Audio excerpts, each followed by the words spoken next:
Tere hommikust kõigile ja tere tulemast Rakverre. Targa Maja 4. aastakonverentsile. Minu nimi on Andres Jaadla ja mul on hea meel tänast päeva esimest osa enne lõunasel ajal modereerida.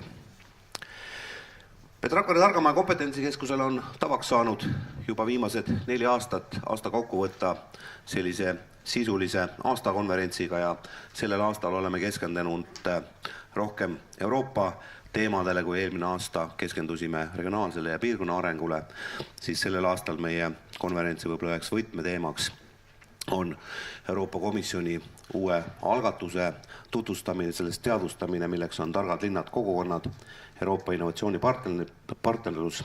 Meil on hea meel, et inimesed on kohal, kes seda räägivad. Räägime ka natuke laiemalt, on meil kohal ÜRO eksperdid, kes on käivitanud rahvusvahelise võrgustiku tarkade linnade osas. Ameerika suursaadik räägib Ameerika suunalisest tegevusest, nii et usuvatavasti tuleb põnev päev. Aga selleks, et meie mõnus päev siin Rakveres saaks alguse, peame ka konverentsile andma väärika alguse. Ja sellega on 3 tervitajat, avakõnelejat meil ennast juba valmis seadnud ja esimesena ma annaks sõna Kalle Karronile, Sihtasutus Virumaa kompetentsikeskus direktorile. Ole hea, Kalle. Et nii kui Kalle ette valmistab, võib-olla ma räägin ära ka ühe vabanduse, sest nimelt meie kavas üheks peaesinejaks oli ka vabariigi siseminister Hanno Pevkur. Siseminister eila hommiku teatas, et seoses NATO peasekretäri visiidiga on tema ajagraafik läinud ääretult tihedaks ja ta kahjuks ei saa meie konverentsil osaleda. Tegelesime ka sellega, et saata siia võib-olla videotervitus, aga need kohtumised on ka kahjuks kinnised, nii et seda videotervitust ei saa saata, aga minister saatis meile konverentsi delegaatidele oma põhjaliku kõne ja selle me riputame välja meie kodulehele ja saadame ka meiliga kõikidele osalejatele ja ta andis ka kirjalikult volituse, et me võime tema kõnet kas tervikuna osaliselt tsiteerida. Ma arvan, ma tervet kõnet siin ette lugema ei hakka, aga võib-olla loen siin ette ministri kõne nii-öelda lõpusõnad. Minister Hanno Pevkur. Eesti eduloo kujunemisel on oluline, et ka piirkonnad väljaspoolt Tallinnat ja Tartut suudaksid järjest rohkem kaasa lüüa majandusarengusse panustamisel. Piirkondade keskendumine oma tugevuste eelisarendamisele, nende kohandamisvõime ja vastuvõtlikkus uutele tarkadele lahendustele ning võime kujundada aktiivset elu ja ettevõtluskonda on siin olulised võtmesõnad, millesse annavad oma olulise panuse ka regionaalsed kompetentsikeskused. Regionaalsetes kompetentsikeskustes peitub suur teadmise ja arendusvõimekus meie ettevõtjatele ning inimeste heaolu tõstmiseks. Näeme regionaalsetes kompetentsikeskustest potentsiaali tõusta meie piirkondade innovatsioonimootoriteks ning konkurentsivõime tõsteteks. Sellised sõnad siis ministrilt, kogu kõne on saadaval siis meie kodulehele ja saadame teile ka meiliga. Aga Kalle on valmis, nii et ole kena, avasõnad sulle. Ma panen peale esimese slaidi ja siis ma nii-öelda räägin oma mõtetest, mis selle konverentsiga mul on tekkinud.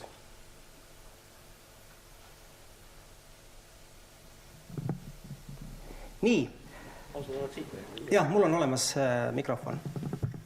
Kui ma eile mõtlesin, mida ma teile tervituseks ütlen, siis ma lasin korraks nagu silme eest läbi ja ma panin teile ka ühe slaidi seinale.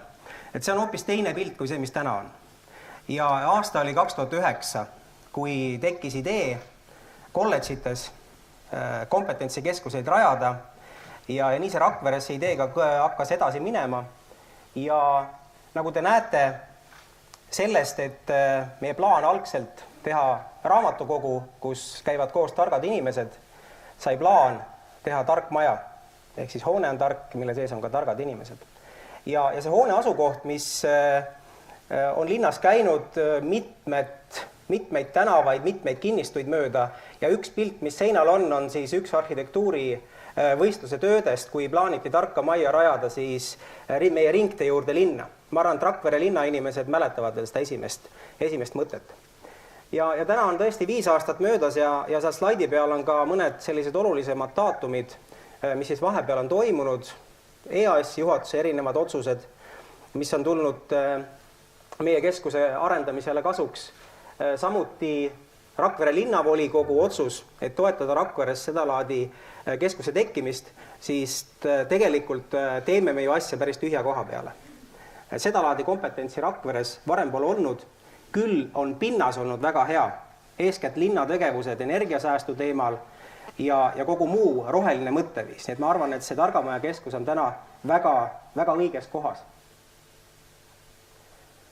Ma panen ühe video korraks käima, see kestab minut ja 13 sekundit ja see annab tegelikult väikese pildi sellest, kus kohas me tänasel hetkel oma testkeskkonna ehitusega oleme.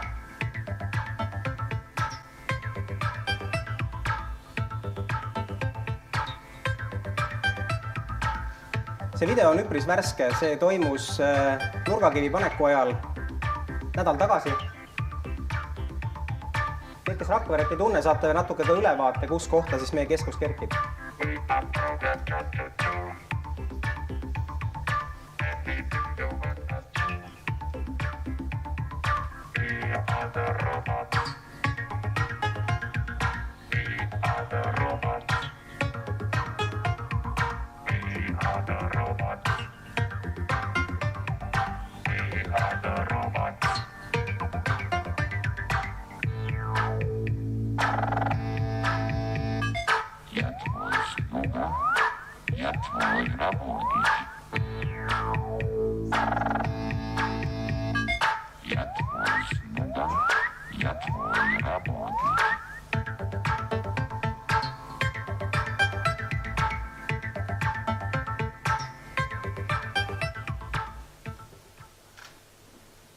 Nii, väike ülevaade sellest, mida me nii-öelda füüsiliselt teeme.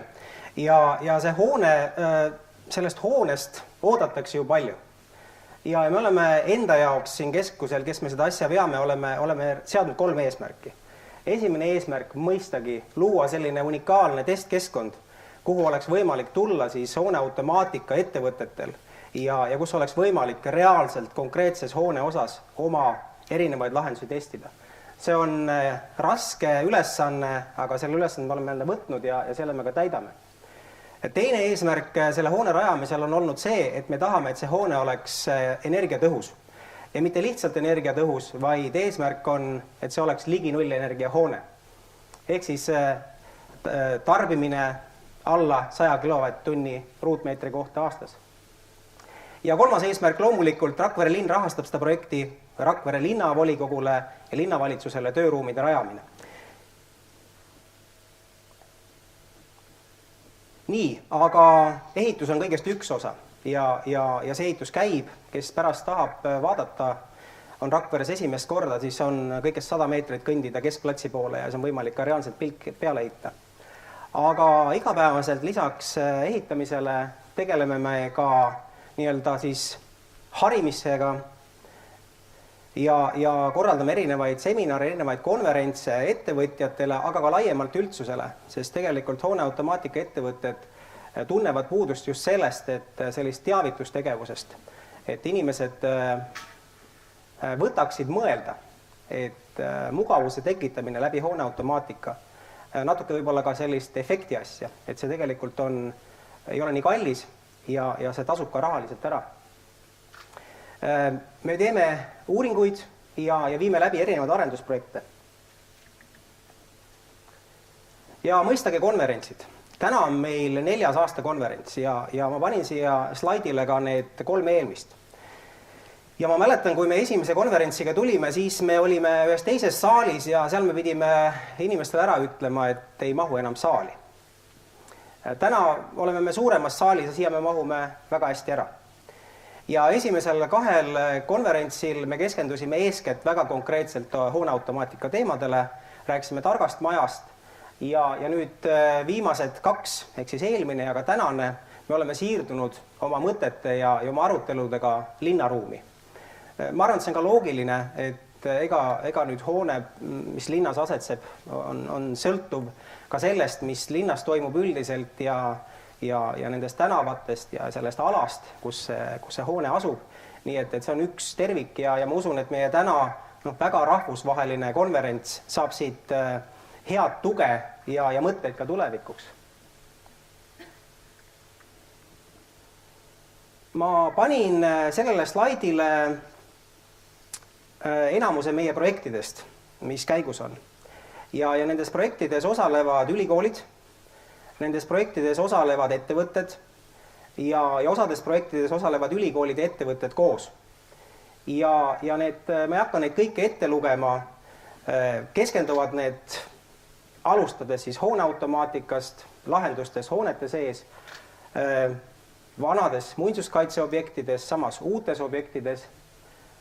Samuti oleme me teinud ja teeme ka edaspidi, uurime siis ka seda linnakeskkonda. Et millised on parimad praktikad meie läheriikides ja kuidas ühte tarka linna mõõdetakse, nii et sellest te kuulete tõenäoliselt ka homme siin veel veidi rohkem. Ja ühe valdkonnana me oleme oma suuna seadnud ka eakatele inimestele. Teate ju, et Euroopas rahvastik vananeb ja me püüame kaasa mõelda ja aidata ka omavalitsusi, et kuidas siis tehnoloogia kaasabil saaks inimene kauem oma kodus olla, ilma et ta peaks vajama kõrvalist abi või minema hooldekodusse. Nii, slaidid said otsa. Ma panin sinna Gherkini pildi, mis on Londoni üheks sümbolitest, Londoni äriosas. Ja kui ma nüüd meelevaldselt võrdlen Rakveret ja Londonit, siis nii mõnigi hakkab naerma selle peale. Aga ma arvan, et me oleme võtnud julgeid mõtteid mõelda. Ja Rakvere slogan väge täis, ma arvan, et läheb sinna väga hästi. Nii et usun, et meie oma keskusega siin Rakveres saavutame enam-vähem samasuguse efekti nagu Fosteri loodud Gherkin Londonis. Toredat konverentsi! Aitäh Kallele ja võib-olla siin tehnilised inimesed, ma ei tea, võib-olla me tõesti nii tark maja, aga mulle tundus, et kui Kalle rääkis, siis siin kõlaris midagi krõbises kogu aeg. Et äkki selle raadiomikrofoniga saame vaadata, et vähemalt järgmise esinejale me proovime panna siis teistsuguse raadiomikrofoni. Aga mul on hea meel sisse juhatada rääkima järgmine tervitaja, kelleks on tänane Rakvere linnavolikogu esimees, mees, kellel on pikk poliitiline karjäär selja taga olnud, 2-kordne Rakvere linnapea ja Riigikogu spiiker ja siseminister ja igati hinnatud ja lugupeetud inimene Rakveres. Toomas Varek, Rakvere linnavolikogu esimees.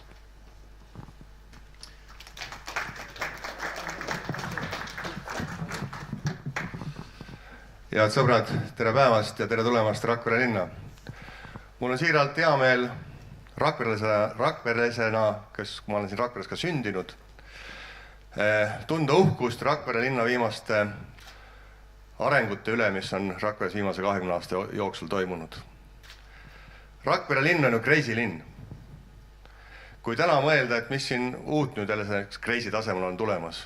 Hiljaaegu sellel aastal ajakirjanduses käis läbi, et meil on väga huvitav bussioote paviljon nimega Vares, mida märgiti ära meil siin kas Euroopa või maailma tasandil ajakirjanduses. Ma olen täiesti veendunud, et jõuludeks saab meil siin valmis jõulukuusk, mis on omapärane ja kindlasti leiab omamoodi kajastust.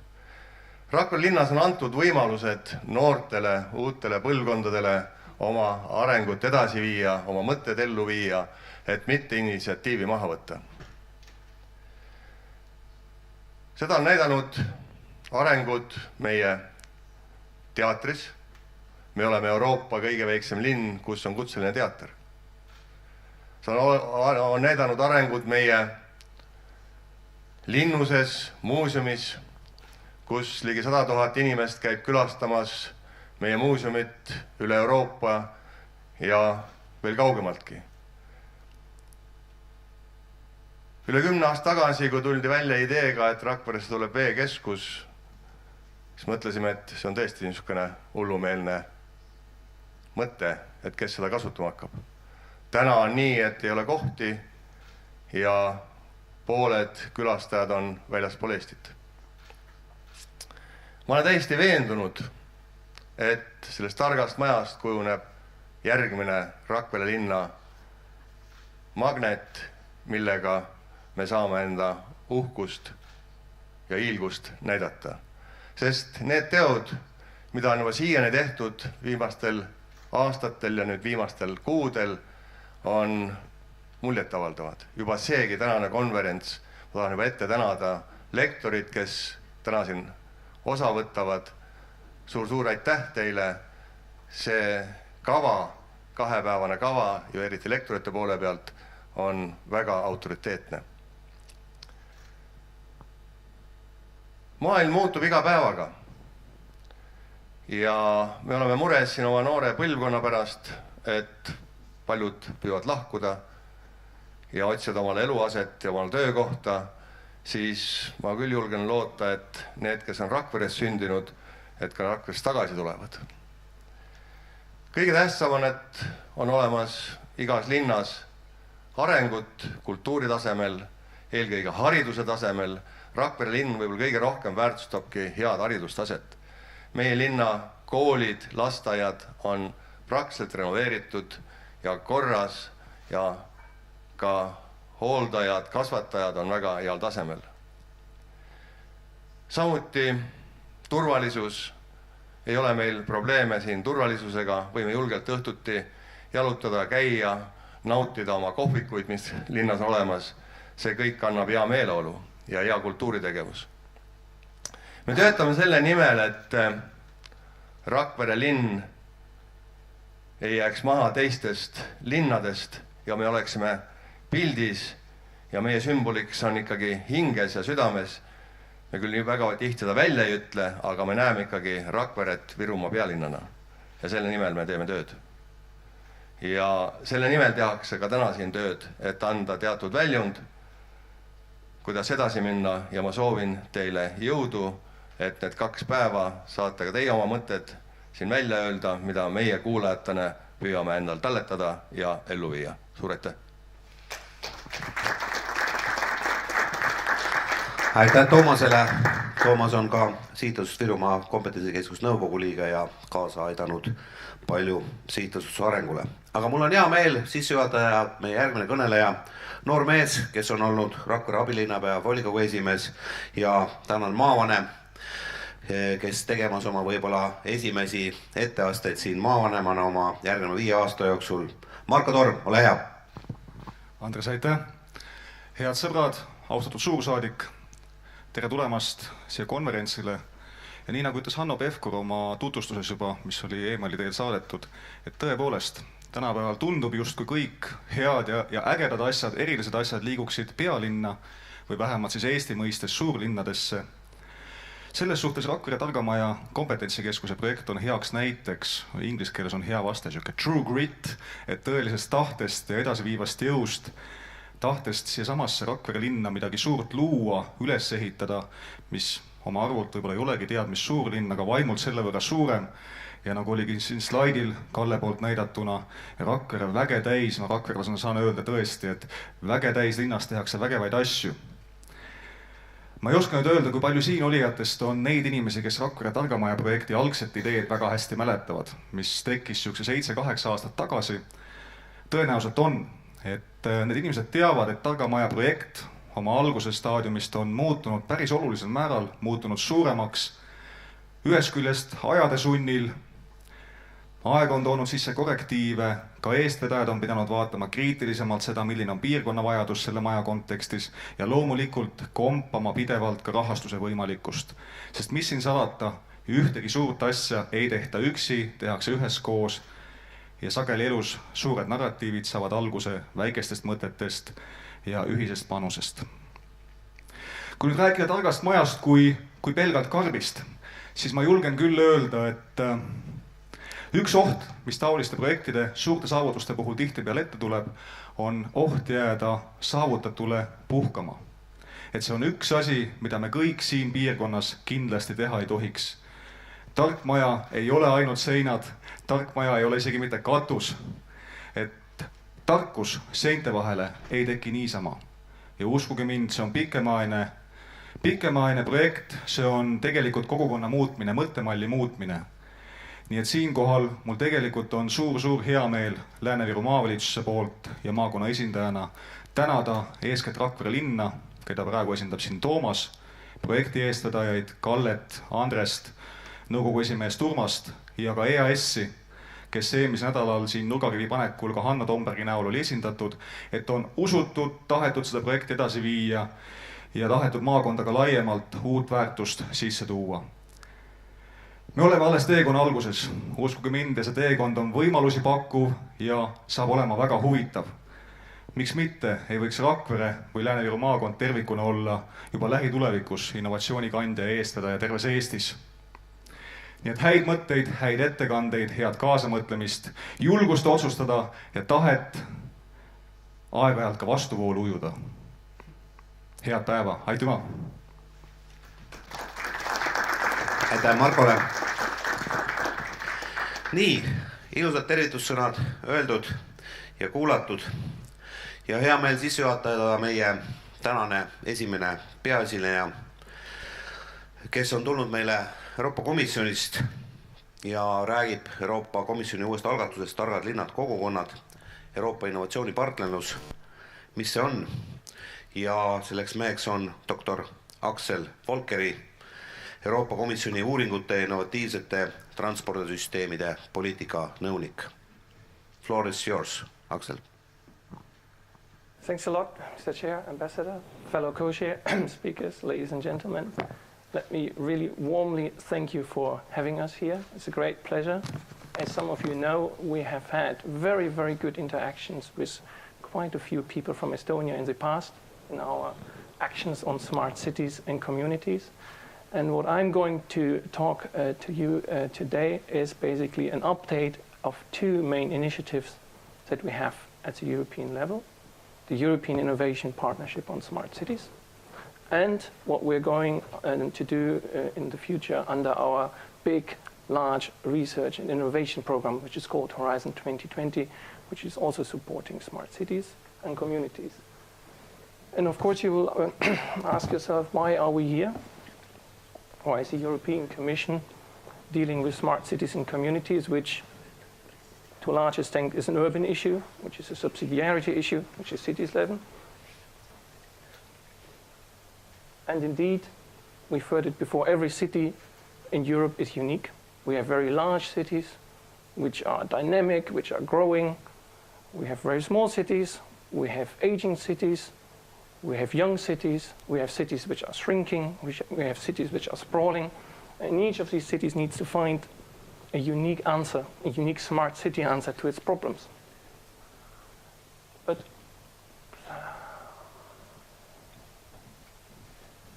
can you? No, I'll use this one.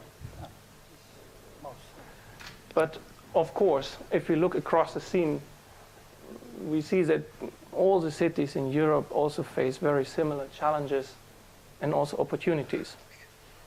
Talk about congestion, talk about smart energy grids, talk about rollout of very high-speed infrastructure for communication.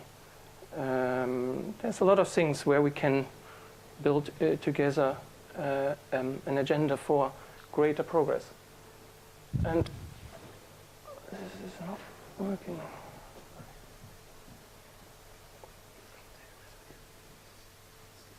Okay. So some of the points why we as a Commission are involved in this and what we see as an opportunity but also as a challenge where we need to work together is we of course see that we have a lot of smart city technologies, smart technologies that enable really good opportunities in addressing key urban actions, tackling persistent urban challenges such as congestion or the need for clean and affordable energy. However, I think behind that is a much larger imperative. And I think that in the 21st century, these technologies help us to do with improving one thing, and that is how cities talk to their citizens and how citizens talk back to their cities. For example, in the city where I live, in Brussels, we just had a major construction exercise in our street. I learned about this construction exercise from a piece of paper which was tacked to a lamppost. You couldn't barely read it. And I bear that 85% of the people that live in my street have not noticed this. This is a little bit the reality at the moment, how we learn about big things that are going to have a big impact on our life, and how can we actually improve that. And I think that is, in the context of smart cities, it's not only about the rollout of technologies, the development of markets. It's in the end the question, how do we make our cities better places for living, and how do we communicate, and how can we use these new ICT technologies for enabling citizen-city dialogue. The next thing is that we need more concerted action to accelerate large-scale rollout of promising solutions, and these need to be city needs driven. I think in the past we have often seen that we put things into place which do not work too well because they are not attuned to the needs of cities. So city needs driven, citizen driven action together will enable a large market potential if we do it right. Because at the moment, if you look into Europe, we have a very fragmented market. We have a lot of suppliers, a lot of companies that offer solutions, and a very fragmented demand side from cities. City X doing that, city Y doing that, city Z doing that. We need to bring that better together in order to create really the large market potential that is in this field of action. Just take one example from my original area, which is urban mobility. We know actually we have quite a lot of technologies.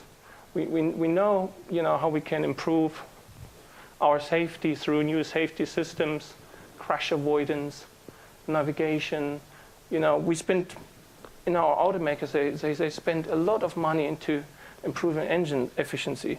But if you just take better platooning of vehicles in a city through ICT, you can achieve with less money 10 times the impact in terms of efficiency and fuel savings.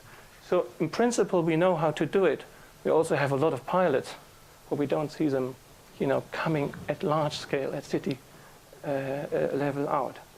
So from our perspective, we of course know that pilots are relevant, but we want a focus on large scale rollout of implementation. We had enough pilots in the past. We need implementation at large scale now. So to this end, we have two major initiatives at the European level, which I think some or hopefully many of you are familiar with. One is the European Innovation Partnership on Smart Cities, where we actually mobilize and partner stakeholders across Europe, from cities, from companies, from research, from other interest organizations.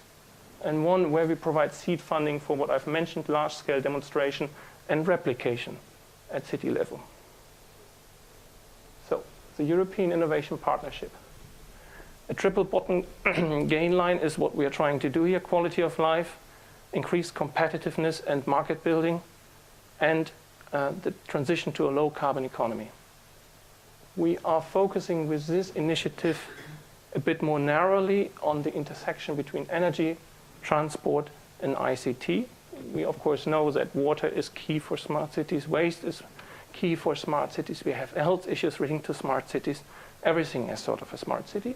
But here we immediately focus on energy, transport, and ICT because it offers, so to say, a good ground to make lessons with an integrated approach, which is also why this initiative is run by 3 directorate generals: mobility and transport, energy, and connecting technologies, information, DG Connect.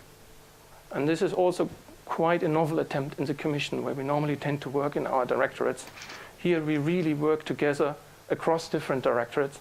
It's a key challenge. It doesn't come without problems, but I think we've been making quite some progress over the past months and years. So we are doing is we're bringing people together to support the rollout of mature, replicable technologies at scale. And what we want to achieve is to work with cities so that we can better bundle needs of cities and communities to overcome market fragmentation. So building markets is a key imperative for this initiative, but always, as I said before, with a view to address citizen needs, city needs. And here you see some of the priority areas that we are addressing. We are working across 3 vertical areas: sustainable urban mobility, sustainable districts, built environment, and integrated infrastructures and processes. But we also know that we have a lot of enabling conditions that we need to address in a city context. Citizen focus, how do we actually bring citizens into this discussion so that we really draw on the huge laboratory of ideas that is out there. Policy and regulation, integrated planning, how to really make a long-term planning progress that sticks and that delivers. Knowledge sharing, metrics indicators, open data standard. It has been mentioned before. I think this is a key challenge for progress. Also in terms of finding solutions that are, easy, replicable, and cheap. Opening up data can do a lot in this context. And the last one is one which is particularly important to us, business models, procurement, and funding, because I think, particularly in Europe, and that is a little bit different to the US, we have a finance challenge, because up to 80% of our business funding comes through banks. And banks in the current context are quite constrained in terms of their lending capacity. So we have to work on new and alternative forms of sourcing, not only crowdfunding, but also, for example, municipal bonds. So this is something we work on here, alternative means of financing for smart city actions. We have a couple of principles. We are actually open to anyone. So if you are a city, if you're a community, if you're a company, if you're not part of this, please come forward, join us. We are stakeholder driven. We have a high-level group and a Sherpa group, which basically steer and advise this process, with 2 Estonians, Ülla Mark and Rein Ahas, being members of the high-level group and the Sherpa group respectively. We have so far around 3,000 partners from cities, companies, and research interacting, and us, it's actually supporting and facilitating this process. We have regular meetings through action clusters, and I'm going to explain that in a second. So, in the summer, we invited cities, companies to come forward and tell us, what are you actually doing in the field? What are you intending to do? Please come forward, commit to this action, and we bring you together with a lot of others, and we can see how through cooperation we can take it forward. We had quite a big response. We are having now around 384 commitments, bringing together more than 3,000 partners from cities, communities, companies from over 32 countries. And on 9th of October this year in Brussels, we kicked off 6 action clusters on these topics, where we had around 350 representatives of these commitments working together and defining next steps for action. So, the participation in these action clusters, because through the EIP we do not provide funding. And one of our key questions at the beginning was, will there really be interest? Because we do not provide core funding here. We just offer a platform for moderation, for facilitation, for partnering. But it's huge interest, and we see that basically visibility, engaging with others, learning from others, partnering from others are big things. So it's not always about the money. The big challenge in the smart cities is to find the right idea, the right business model for it, to learn from others, to avoid errors, and to create sort of common solutions. And for that, we of course need money, and we'll provide it through Horizon 2020, but most importantly, we need a platform and a process. And the EIP can provide this because it is geared towards implementation. We have a lot of online collaboration tools now coming into place where you can search our database, you can find, if you're interested, what are cities or companies doing in southern France or southern Spain, you can have a look, you can find. So this really facilitates active collaboration between cities and companies at a European scale. We are very happy that we have a very active lead from cities in this, because in the past it was always a problem that in our smart city actions it was basically company driven. Now through the EIP we have now 36% of the cases of all commitments led by public authorities, which is something which we really, really appreciate. What we're doing now, as said, we are forming action clusters, and through these action clusters we are bringing forward concrete initiatives which are focusing on single issues where we have a lot of city interest, a lot of company interest, and already an emerging market. So one of them is the rollout of electromobility, links to smart use and management, where we will have a follow-up meeting relatively soon, and we already have 50 to 60 cities interested into this. Another one which is already active is the one on smart lighting, or basically also known as humble lamppost, where we have a commitment from quite a few cities subscribing to the idea of making 10,000 lampposts in Europe intelligent. So not only providing intelligent lighting, but also providing, hubs for air pollution monitoring, potential recharging, ICT, Wi-Fi connections, etc. So there's a lot of city infrastructure that can have a multi-purpose, and this is one initiative. We're also working with a lot of cities to think about open access city platforms where you can bring together different data and information and services. And we are also working a lot on citizen participation, trying to connect different initiatives on living labs and also applications for active citizen participation. So all these things are going on. If you're interested, go to the website of the EIP, contact the action leaders of the action clusters, and they will guide you to the right persons. Last slide for the EIP. We will have a series of targeted events now, as I said, also webinars. If you're interested, contact me, contact the action cluster leads. You find them on the website. We will have another round of meetings in spring 2015, bringing together 100, 200 participants from cities and companies through on these individual fields of action. And we will have a large annual meeting on the 22nd of May 2015 in Berlin, when we have a very large metropolitan affairs fair in Berlin. So these are key events. If you're interested in it, please cooperate with us on them. As I said, this was the EIP. This is all about cooperation. This is all about bringing people together to work together. What we are also doing, we're providing seed funding through our research and innovation program to do one particular thing with cities, and that is forming large city consortia. So it's not only one city that works on its thing. We want 2 to 3 cities to work together to develop a set of really advanced, mature innovations, to roll them out at large scale. And then the main thing is, this should not only be 2 to 3 cities working to develop this, but they need to have 2 to 3 cities that replicate it. Because in the past, from our funding, we saw it's nice to develop things in one city, but it is really important that these cities can be replicated, that these city innovations can be replicated elsewhere. So this is really a big process of bringing 5 to 6 cities together to work in projects which under the first call have received around 25 million on average from us. And we want them to work on integrated solutions on low energy, integrated infrastructures, sustainable urban mobility. And very importantly, what we also want, we want private finance in there. We saw that this was quite a struggle, even for the successful applicants, but this is very important. We need new business models that do not only depend on public funding, but that cleverly combine public and private funding. And these solutions should be affordable. Quite a lot, actually. Just to get you some insights on what we are seeing so far, we see that these concept of lighthouse cities bringing 5 to 6 cities together to demonstrate and replicate really brings cities together from Europe very well.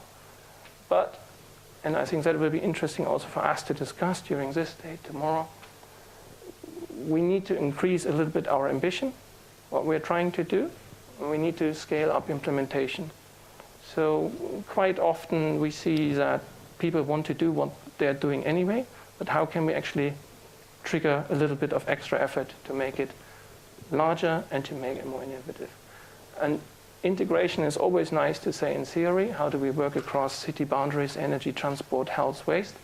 But often we see, at least in the applications that we get, really struggles to get that into practice. So can we maybe also through this event see how we can do better on integration, replication planning, financing, long-term urban planning?